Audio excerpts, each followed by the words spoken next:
Wow, what a joyful way to start our Sunday. Thank you, junior singers. And welcome to everyone. Welcome to those who are joining us online. We're really glad that you're here.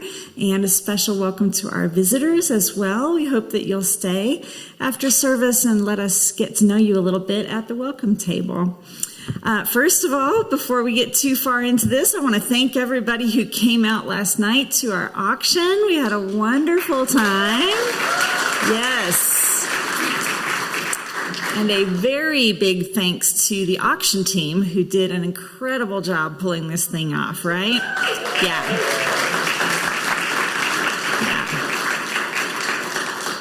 Now, I know you are all dying to know, did we reach our goal? Drum roll. Yes, we did. We did. We raised $81,000 for our church last night. Yeah. For the second year in a row, we made it happen. Thank you, thank you, thank you. You did fantastic, and we had such a great time, so thank you. Now, just a couple of upcoming events and activities. First, next Sunday, we will have our new member ceremony. If you are interested in becoming a member of First Unitarian Church, or if you have signed the book since the last time we had a new member ceremony, we would love to celebrate you in worship. So please send me or Reverend Jay an email. Let us know whether you'd like to come to the 9 o'clock or the 11 o'clock, or you can send an email to our hospitality team, welcome@slcuu.org. Please email us. Please don't come to me at coffee hour and say, can I do it? Please email me. I need it in writing. That's how my brain works. I will forget you, and I have forgotten people, and it makes me feel terrible. So please email me. All right. On November 13th, we have an adult RE class. When we think of historic Unitarianism, figures like Emerson and Thoreau easily spring to mind. However, many of us forget about the importance of the women of the Transcendentalist movement, including the trailblazing feminist Margaret Fuller. So if you've always wanted to learn more about Margaret Fuller, now is your chance. Derek Giersdorf will be teaching a 5-session class based on a new biography of Fuller during November and December. Registration is required, so please see your Torch email or our website for more information on that. The following day, November 14th, is the first of several meetings from the Board of Trustees. They need your help as we begin updating our mission statement and covenant this year. Big work, and we need everyone's input. So please join us for a series of congregational conversations about big questions: who we are, where we're going, how we wish to be in the world. There are 3 upcoming opportunities to share your input. The first is on the 14th. There will be 2 meetings here in person at the church and 1 on Zoom, so you can join from wherever you are. So please add at least one of those gatherings to your calendar and help us imagine the future of our church. Now, today is an intergenerational service, so welcome to friends of all ages. Today we have an interactive ritual planned for you, which involves the use of some tiny objects. You can just leave them where they are. For now, they're on the inside of the pew. I'm just mentioning them so that if you are supervising a tiny person this morning, you can keep the tiny people with the tiny mouths and the tiny objects apart from each other. Thank you for doing that. And now we'll begin our worship. Each week, we light this flame as a symbol. It represents so many things to us: wisdom, unity, action, commitment. Today, I'm lighting it for hope. Hope is not optimism. It's not just a good feeling we talk ourselves into, or the magical thinking that things will all work out. This hope I light today is a hope with some wrinkles around her eyes, some calluses on her hands, a hope that has seen some things, a hope that never takes her eyes off the ball, a hope that remembers horrors without flinching yet also remembers kindness and possibility, has never heard the end of the story, always finds the road back home. I'm kindling a hope that reminds us that no matter how things turn out, we are responsible for what happens next. We have the power to take care of each other and transform the future if we do not lose hope.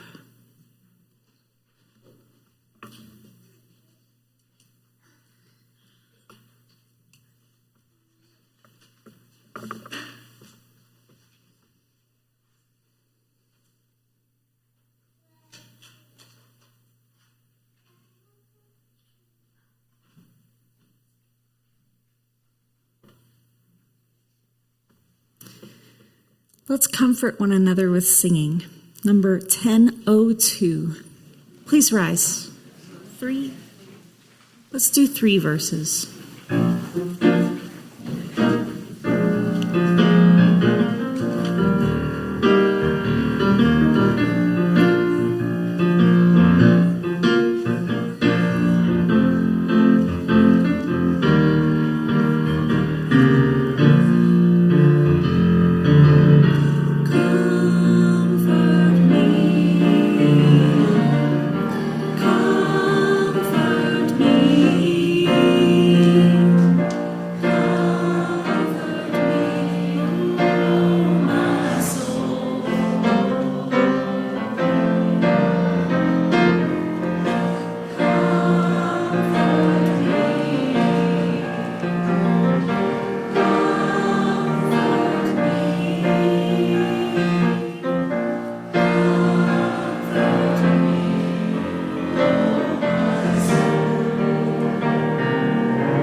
Good morning. It's November, believe it or not, and it's snowing. Then this is what Utah is like, I guess. No, not okay. It's fine. Okay. Oh, hi, sweetie. Oh, honey. Oh, I'm sorry. It's okay. It's okay.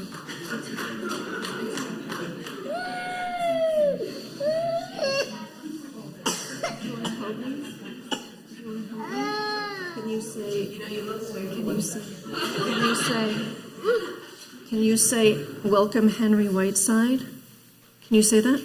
No? It's okay. Can I say it? Okay. November's lay ministry theme is loaded, especially at this particular point in U.S. politics. It is justice, one of our UU values. And to kick off the November lay ministry, I'm proud to welcome up Henry Whiteside.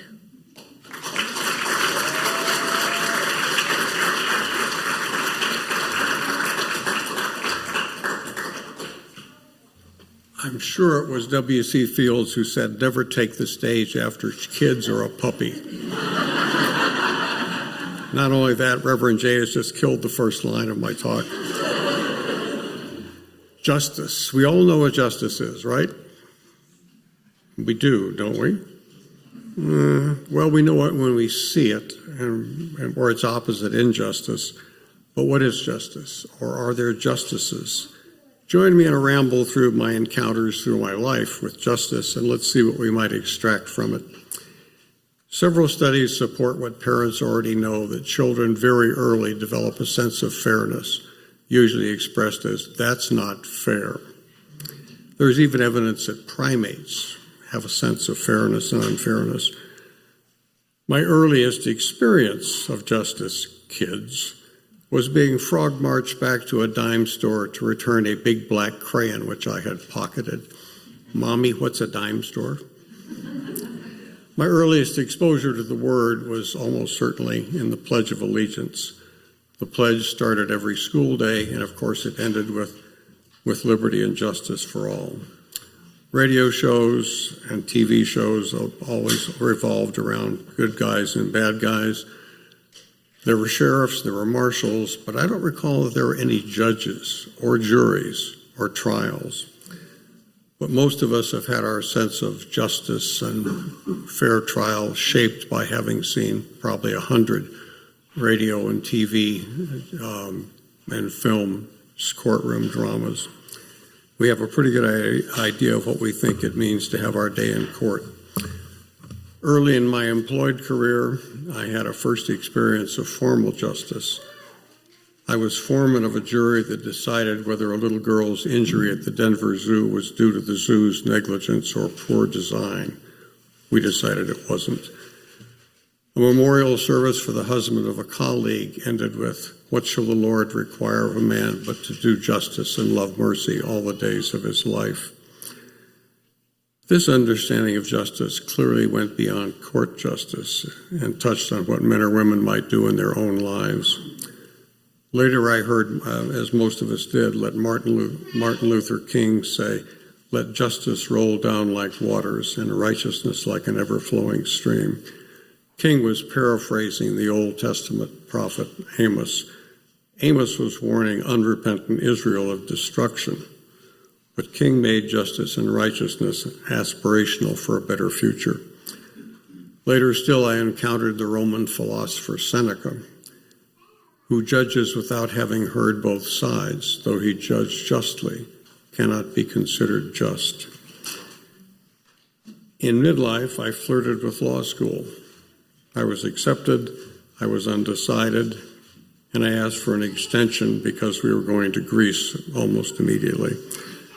I told my long-suffering wife that once we were in Greece, I would ask the oracle at Delphi what I should do. Departing Delphi, after a day in which the matter never crossed my mind, my sweet wife said, "Well, what did the oracle say?" And without hesitation, I said, "The oracle said no." Good call by the oracle, actually. I have been a mediator for over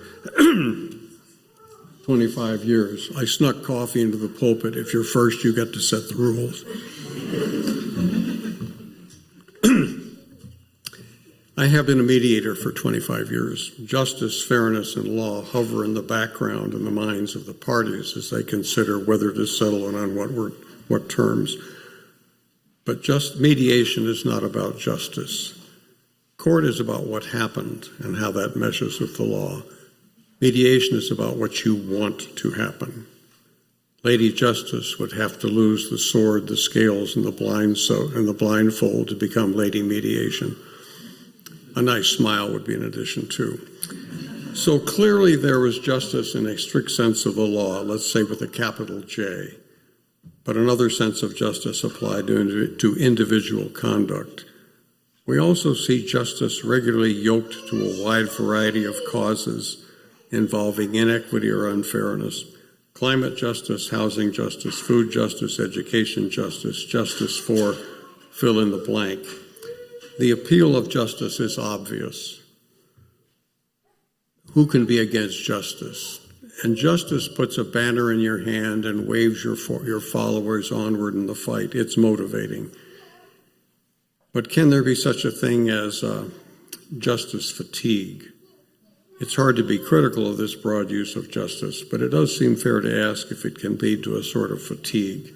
Amos and King, among many others, would have had no patience with justice fatigue, but most of us still need a little encouragement as well as exhortation. So justice of the law, justice in our personal dealings, and broader kinds of justice.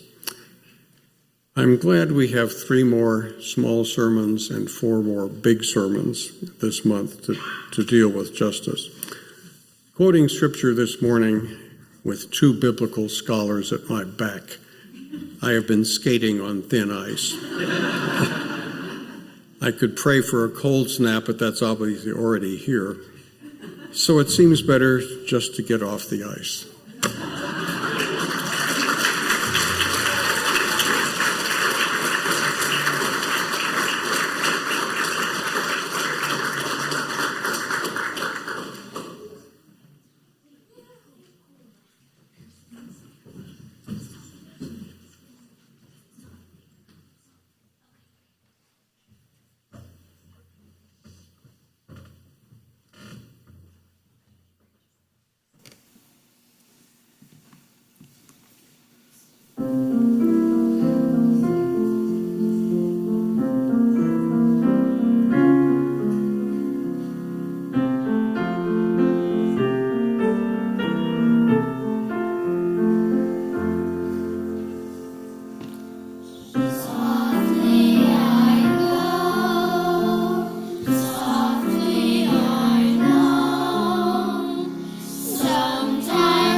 In the Kabbalah, the Jewish mystical tradition, it is said that there are 2 columns upholding the world, justice and mercy.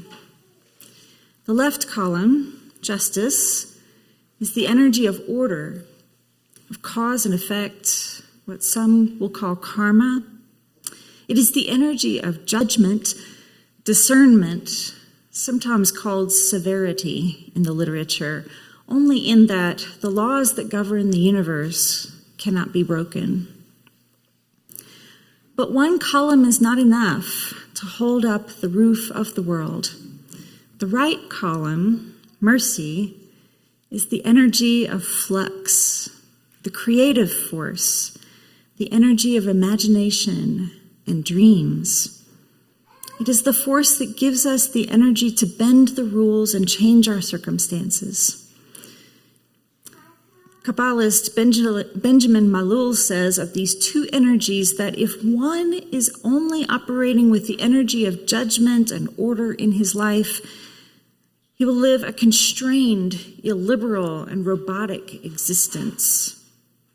But a person who operates only with mercy can't limit their ability to give or share with structure and boundaries, and soon finds themselves always drained and being taken advantage of. By drawing both of these forces of justice and mercy to ourselves, we take control of our lives. And when we as a society can uphold both pillars, we create a world which is orderly yet kind.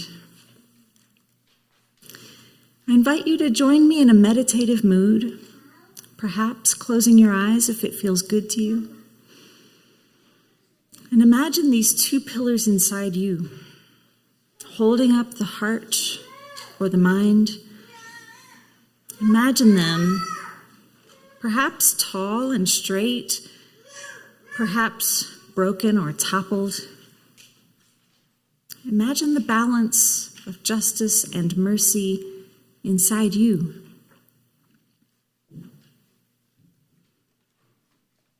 Which pillar is stronger for you?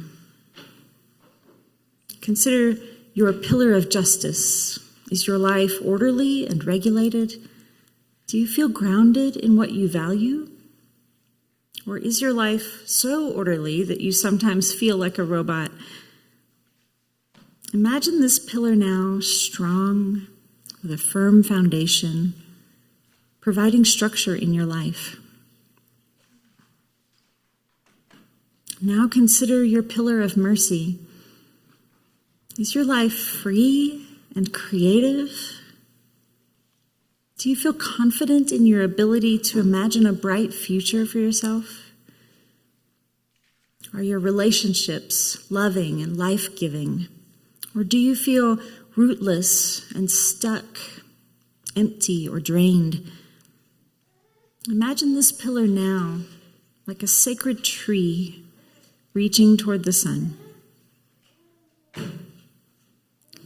Now imagine both pillars equally strong, bearing the load of the weight of your life, providing structure, healthy boundaries, a home for your dreams, a frame for your values.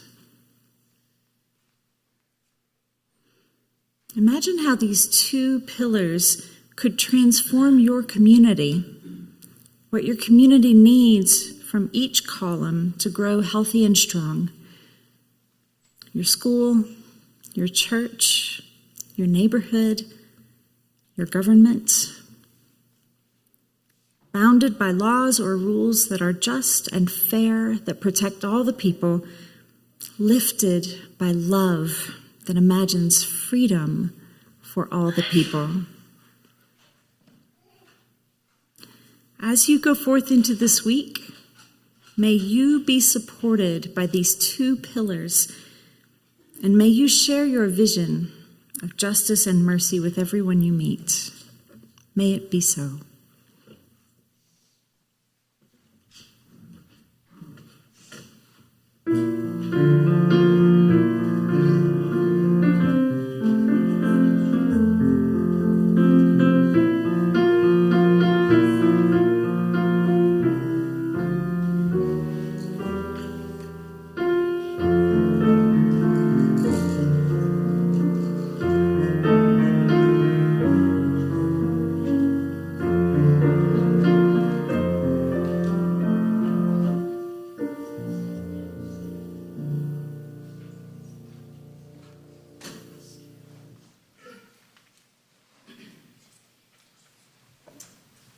I am excited this morning to introduce the Bibelodian Players with More Than Eye for an Eye.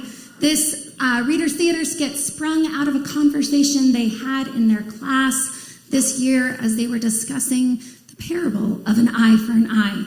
I'd like to introduce Polly Hartel, Ellie Hynek, Matt Esko, Iris Lander, and Max Pettengill-Patterson. Come on up, friends.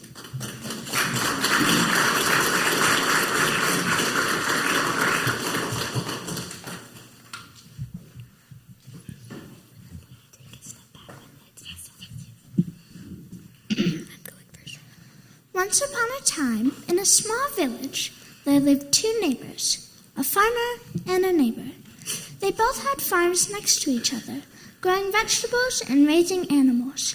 But one day, something went wrong. Hey, neighbor, your cow broke through the fence and trampled my garden. Look at my vegetables, ruined. I'm sorry, farmer. I didn't mean for my cow to break the fence, but accidents happen. What do you want me to do? Well, you should pay for the damage, of course. My crops are ruined. It's only fair. I agree, but what is fair? How do we decide just what just? How much should I pay? In the old days, people had a simple rule for justice. It was called an eye for an eye. If someone hurt you, you could hurt them back the same way. But is that real justice? I hear you both have a problem. Let's use the old rule, an eye for an eye. Neighbor, you should trample farmers' crops. Then you'll be even. What? That doesn't sound right. If we both ruin each other's garden, no one else will have food. Yeah, and then we'll both lose. Isn't there a better way?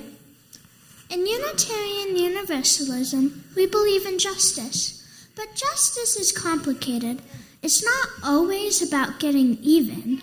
Sometimes justice means finding a solution where everyone is treated fairly and with kindness. Justice means making things right, but it's not always about punishment. Mercy means we care for one another, even when mistakes happen.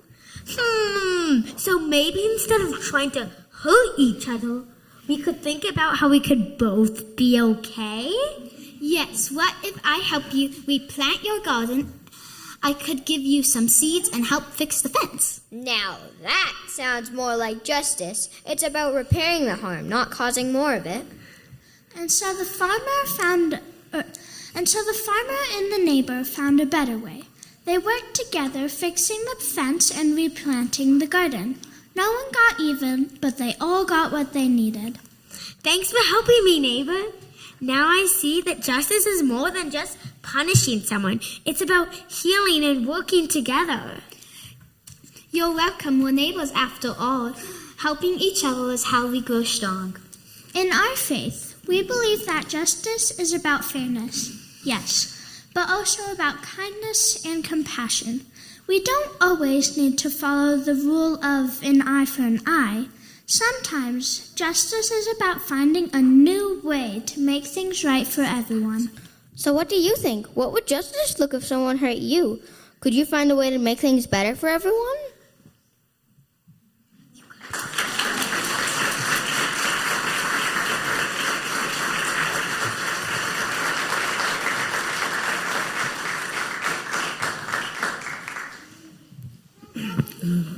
Oh, we give thanks for this precious day,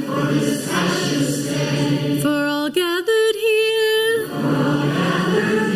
and those far away, for this time we share with love and care. Oh, we give thanks for this precious day. I wanted to add a personal thank you for everyone who came out to the auction last night, for everyone who donated and helped us reach our goal. It really is, we count on that money to meet our expenses, to offer all of the services that we offer here, and we also fix ceilings with that money. And I have on good authority that the furnace will be turned on by next Sunday, so that's a good thing. We got an old furnace that needs expensive parts, so it's all coming together. My friends, I'm also happy to say that we are offering a Share the Plate this week. Today's organization that will take half of everything we put in the basket or everything that you send via your phone with the note Share the Plate will go to Waste Less Solutions. And we have a guest, Dana Williamson, who will come up and tell you a little bit more about this wonderful organization and where your money will go.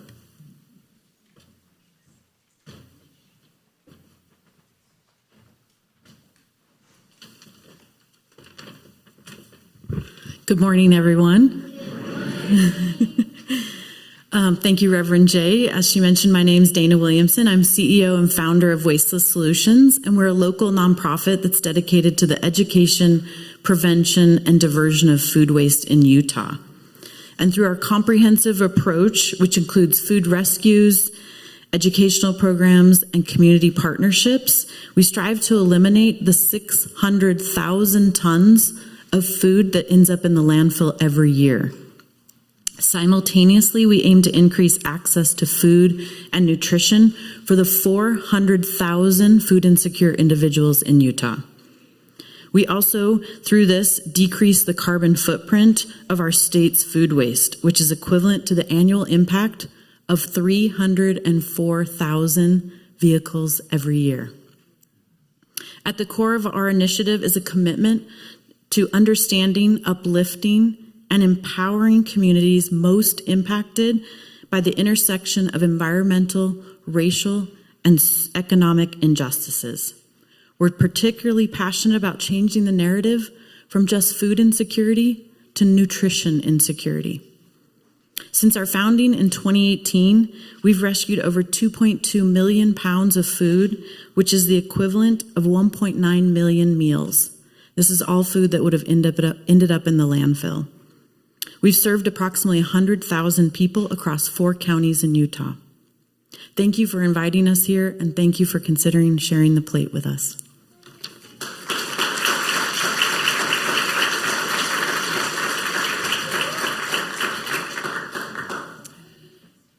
Thank you, Dana. This is a wonderful organization, and half of everything that you put in the plate today or donate via the QR code on the back of the pews with the note, share the plate, will go towards getting the wasted food and nutrition to people who are food insecure. It's a wonderful, wonderful cause. We've asked you to give as generously as you are able, and please also use this time to greet one another as well.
So y'all just met my son. And he had a play date a couple months ago with a girl a little bit older than him. And while the 2 little ones flailed themselves repetitively on the small inflatable bounce house that my brother-in-law very kindly got us as a housewarming present, I sat with the girl's dad and drank kombucha, as one does, and dadded out. This is a very specific demographic. And the conversation, of course, turned to parenting. And he said that one of the things that he and his wife were struggling with in raising their daughter was teaching a balance between justice and mercy. And so those are serious words, right, that don't really come up very often in modern parenting books or blogs or podcasts. Justice often conjures up very grown-up systems of law or incarceration even. And even if it's less dire than that, it still feels very theoretical, abstract, almost cosmic. As in, is there justice in the world? And mercy, well, I don't hear mercy spoken about in modern society, hardly at all. Mercy sounds old-fashioned, doesn't it? Like something a king would have, or something out of the Bible, as we saw. Or like an old school idea of God. I remember reading The Way of the Pilgrim in undergrad. It's a 19th century Russian novel about a monk who recites a simple prayer until his very breath and heartbeat carry the prayer within it. And the prayer is, Lord Jesus Christ, have mercy on me. And this is not something I generally think of when trying to get my kid to put his shoes on. So I asked this dad what exactly he meant and how justice and mercy related to his parenting. And he said that his wife wanted to set rules. He and his wife wanted to set rules and boundaries with consistent consequences and enforce those consequences when the rules and boundaries were violated. And in doing so, they both wanted to instill a sense of justice in their children. That is, help them learn that they are accountable for their actions and how they affect others. But at the same time, he and his wife don't want to be so strict, so unyielding, that their children don't learn mercy. That is, his main motivation in letting things slide sometimes, when the context warranted it, was not so that their children don't resent them or don't lose their spark necessarily, but rather that so when their children are one day in a position to enact justice over others, they would know that there are times when the rules must be bent in alignment with compassion. So somehow the universe allows us to make other humans who we are then responsible for. And these new humans come out not knowing really anything, and we have to help teach them how to be in the world with all of its complexities, and even when so many of us don't feel like we are always that good at it ourselves. This is wild. Now, I wanted to be an empathetic parent. When my toddler would have meltdowns, I want chocolate! I'd sit with him and try to get him to do yoga breaths with me. And we have done yoga, and sometimes he would do it, and eventually he'd calm down, and we could talk about what was wrong. And I'd listen with empathy, and we'd try to find a way forward that satisfied both our needs. He could have some chocolate after he ate his dinner. But so many other times, I couldn't get him to do the yoga breaths. And the tantrum would continue until he'd either exhaust himself or get distracted by something else. And I wasn't sure if he learned anything from that.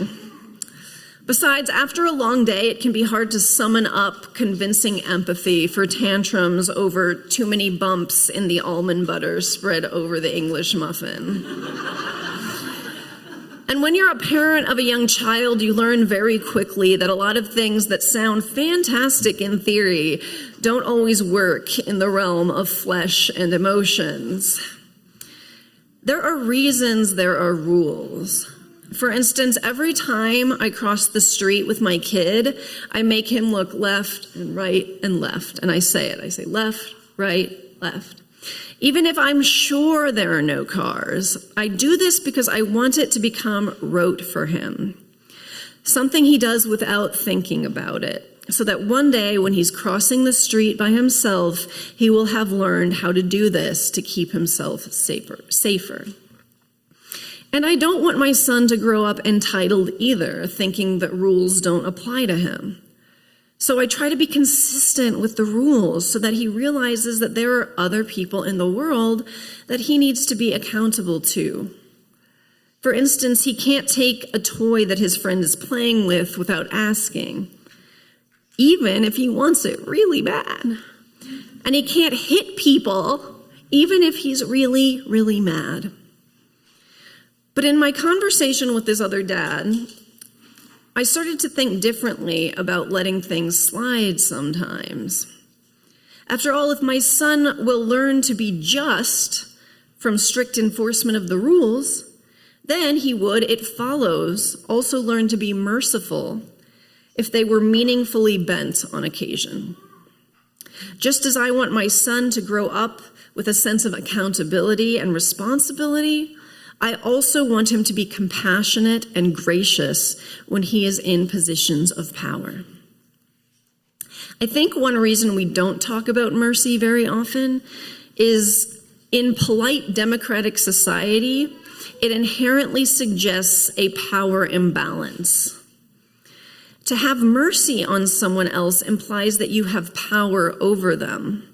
And in Western democratic secular societies, we like to imagine that everyone is equal or should be.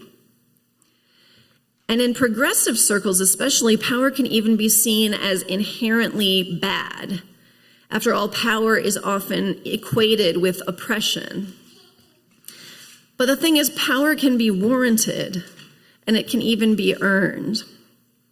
Parents have power in a very real, practical, and even legal way over children because we have to.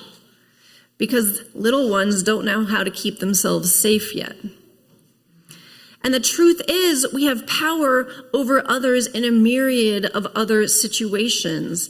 And we could even call it power with them, but let's not shy away. Sometimes we have power over people. We have supervisors or managers or bosses in many job situations. And in communities or congregations, and even in friend groups, individuals can earn social power, we might call it influence, through consistent good works or honesty or right relations and service. And even love is a form of power. When someone loves you, you hold a type of power in the relationship, even if the relationship is super progressive and non-problematic and egalitarian. So when we do hold power in our relationships, it's important to be aware of how we are wielding it. It's when we refuse to honor the power, the weight of the power that we hold, that we can get into trouble. I remember when I was a teenager, I had very low self-esteem due to years of bullying. I would at times be very snarky to others, even my friends, because I thought I was so powerless and insignificant that no one could be hurt by my words. But that wasn't true. Many people cared what I said. And my words at times hurt people I cared about because, as it turned out, they cared about me too. Each one of us has power in our lives in different ways, in different relationships. In those situations, it's important for all of us to be thoughtful in just how we dole out justice and mercy. There are times when we must lean to the side of justice in our relationships. For instance, if we are being mistreated, even by someone we love, even by someone who is acting out of pain, many times we must stand firm in our boundaries. But we also live in an imperfect world and love imperfect people. The disposability culture that asks us to discard anyone in our lives who has a whiff of toxic tendencies or to cancel anyone who makes a mistake must end. Like so many other things in this world of flesh and emotions, it is a balance.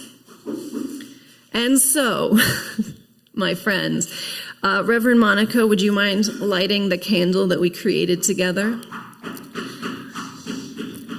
My friends, we have a set of scales up here, and you all have different sized tokens. And we're going to call them, let's say, tokens of responsibility. They represent our responsibility in our relationships to one another. We're going to try to balance these scales between justice and mercy with these mismatched tokens. They're all different sizes. And we're all going to do it because we are all in relationship with each other, and therefore we are all connected. And folks who are out in Elliott Hall, we've got extra ones up here on the table, so you're welcome to come in for this and also try to balance the scales with us.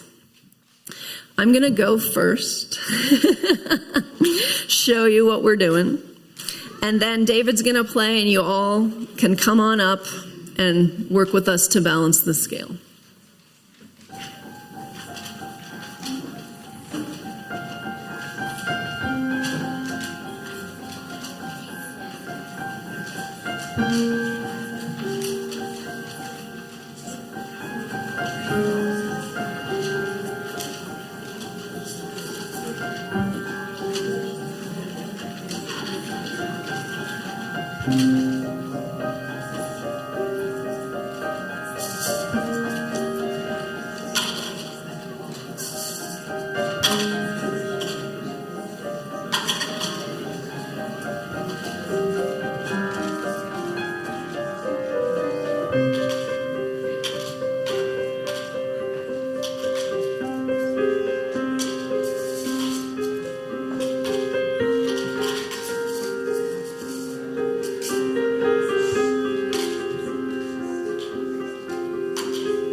So balancing the scales is a long game, right?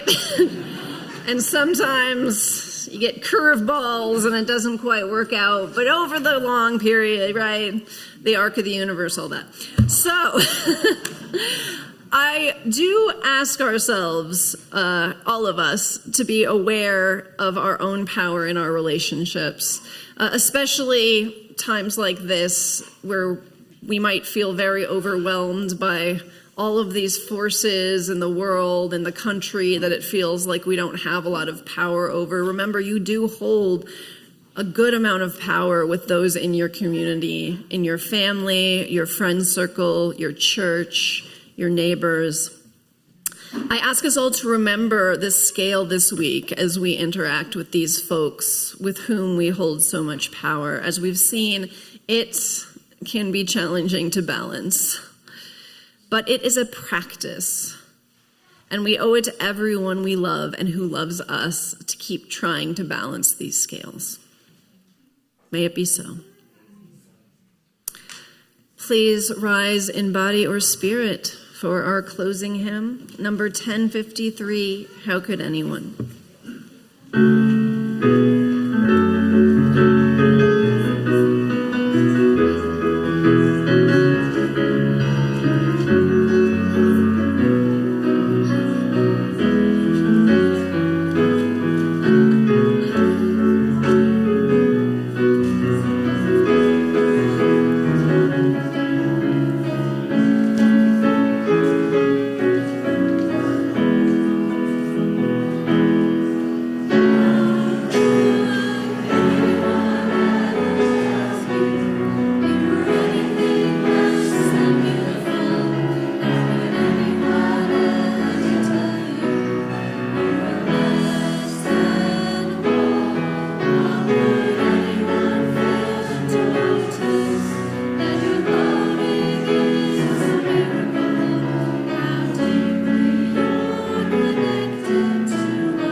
May all beings be well.